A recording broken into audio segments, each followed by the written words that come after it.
I was 16 years old and dating my very first boyfriend, living at home.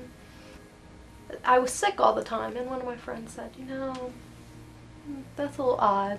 And so she said, I know this place, we can go get a test.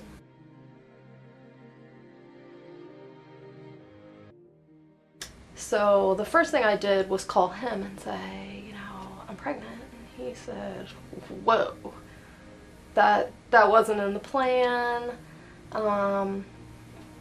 You need to get an abortion. I'm married. This isn't gonna work. I was like totally devastated.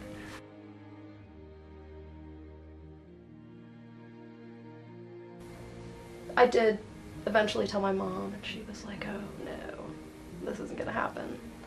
You know, you need to get an abortion. And she called the doctor and all that stuff.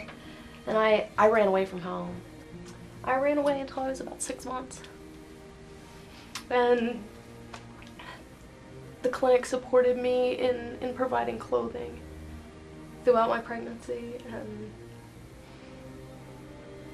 just love and support, unconditional, not judgmental. They just really showered me with God's love. It was an awesome, incredible thing. I would definitely recommend it to any girl that I knew that was going through that. My baby will be 25 this year. 25. And he's now having his own baby. It's cool now to look back and know that God had a plan and put all the people in my life that needed to be there.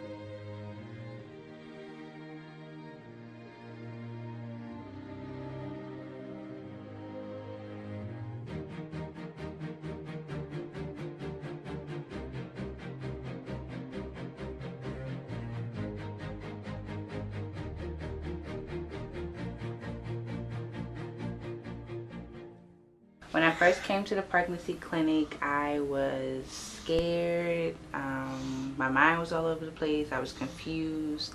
I come from a home where pregnancy at a young age was just not accepted. I didn't have nobody to turn to, nobody to talk to until I met Miss Joy. Miss Joy kind of just was like my backbone. She guided me through everything, helped me with my situation, because there was no way I could go home and tell my parents that I was pregnant and that I was 25 weeks pregnant at that. And then they scheduled me for a window to the womb sonogram. So I made up a plan that I would go back to school in Alabama and then tell my mother.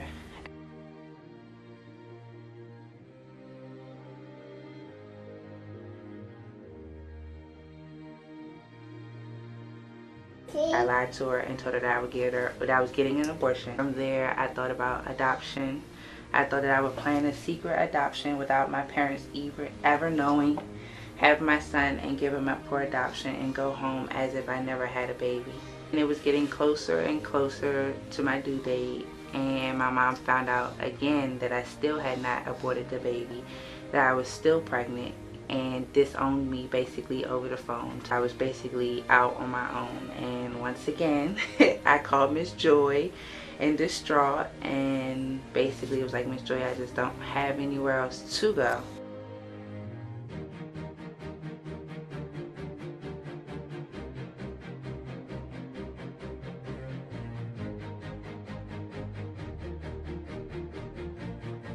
The pregnancy clinic helped me in every way possible because they just kind of guided me through my time of need. I had no one else to turn to.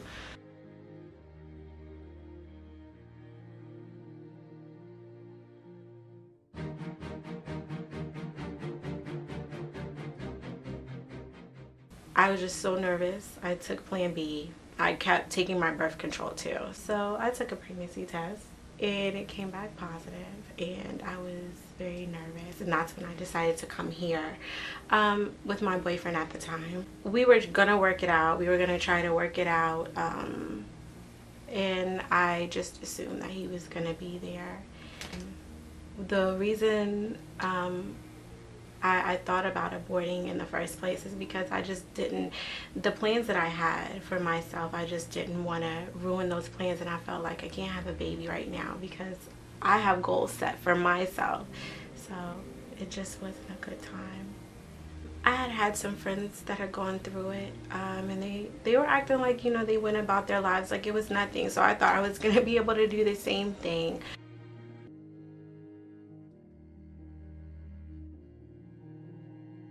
We would argue, and he kept saying these things like, if I kept the baby, he was going to take the baby away from me. It was a lot of arguing, and a lot of him saying, I'll see you in court.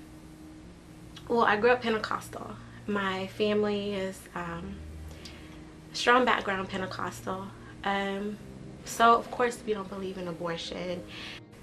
But at that time, I really didn't care. I scheduled the abortion. I was actually gonna go into, I was gonna get it. I just decided that I just can't put up with him. I wanted to pursue a career. I didn't want a baby right now.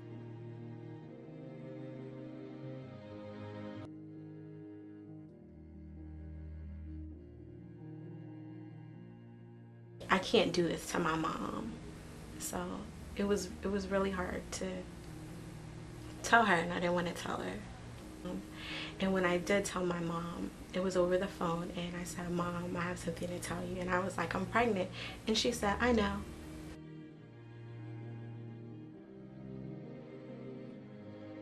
The pregnancy clinic had counseling. You need someone to talk to. You need some counseling, and if you don't get it, I mean, you're gonna be all over the place. So I appreciate the counseling. I know I'm only one person, but you guys help me. You know, I made the decision for myself, but if I didn't have anyone to talk to, I would have gotten an abortion. I really would have. I have a daughter. You guys have somebody here who's happy, and then you have another life.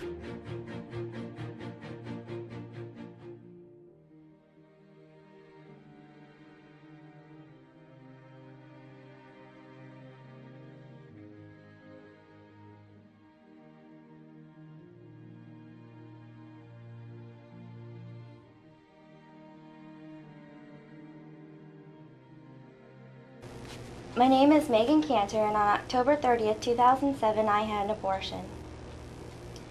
When I found out I was pregnant, I instantly told the father that I was keeping the baby, but he didn't want me to. He threw every emotional punch that he could at me. He told me that I'd be a worthless mother, that I could forget about graduating college, that I'd be stuck in a deadbeat job, and he told me that he wouldn't help me. And I believed him. I'll never forget the day that I had my abortion. I'll never forget the tears that I cried on the examination table. There is one moment that haunts me the most. The nurse was giving me an ultrasound. She told me that I was 8.5 weeks pregnant, and my world froze. She asked if I wanted to see my baby on the screen, and my heart was crying out, yes, I want to see my baby. But I knew if I saw my baby, I wouldn't go through with the abortion. And I was more scared of my boyfriend than I was in the abortion procedure.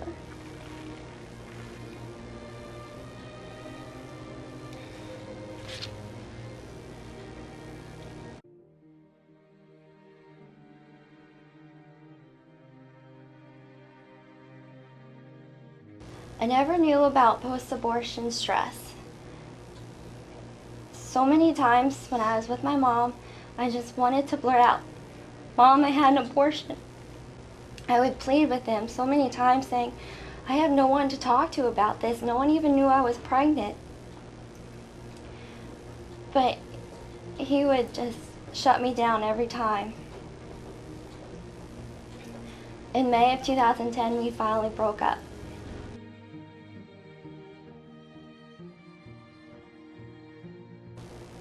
Up until February 2011, I kept reassuring myself that not having my baby was the best decision.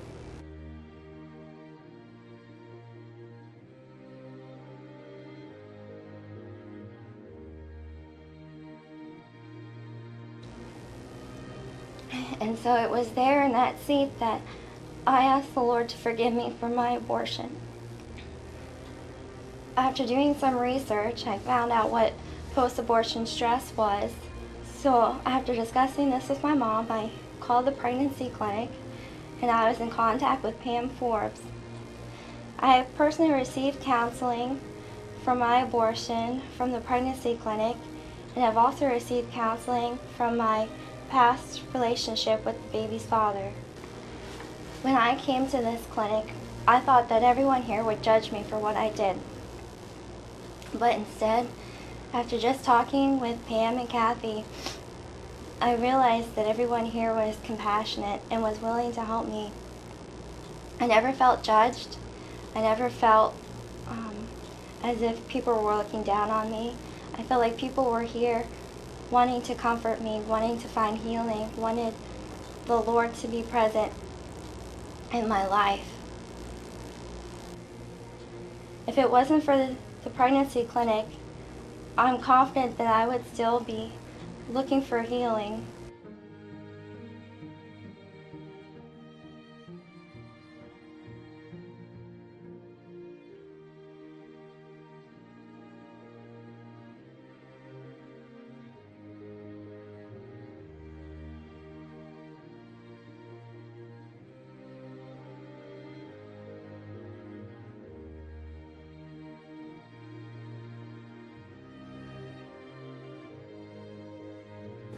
We met at a time where, again, I was very insecure about my relationship, just feeling bad about it and not in a good place. Ended up having unprotected sex with this gentleman, and weeks later I found out that I'm pregnant by him. So my world immediately was just flipped upside down. Abortion was the first thought in my mind. Something quick, something easy, no one has to know, because I know people will be talking. That's all I can think about at that time.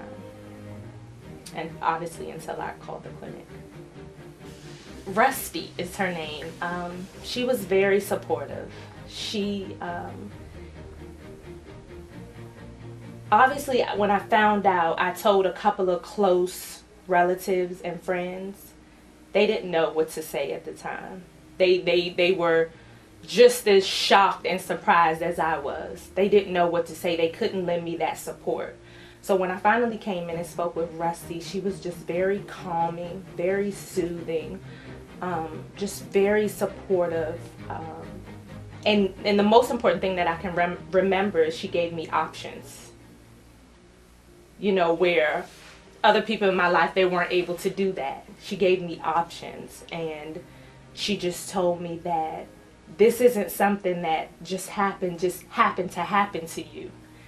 You know, God makes no mistakes. And as we all know, life comes from God. When I came in for my retest, I met with Kathy Farley, who was super sweet. So I can remember that day speaking with her and just feeling like, okay, she did it, I can do it too. So she gave me hope that day.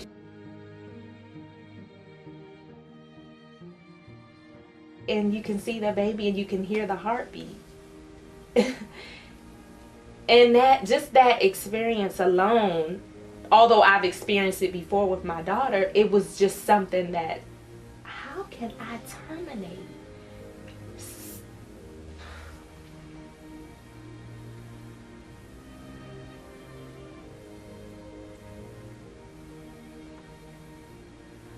Again, it's like I've experienced it before, but with all the thoughts and my mind everywhere and feeling depressed and not knowing what to do or what decision to make, seeing that baby on that screen at that moment was like, I have someone growing inside of me. You know, like I have someone growing inside of me that's dependent on me even now to take care of them. There's no way I can abort this baby. There's no way I can terminate this baby. So that was a very pivotal moment for me, you know, in my decision making moving forward. It really was.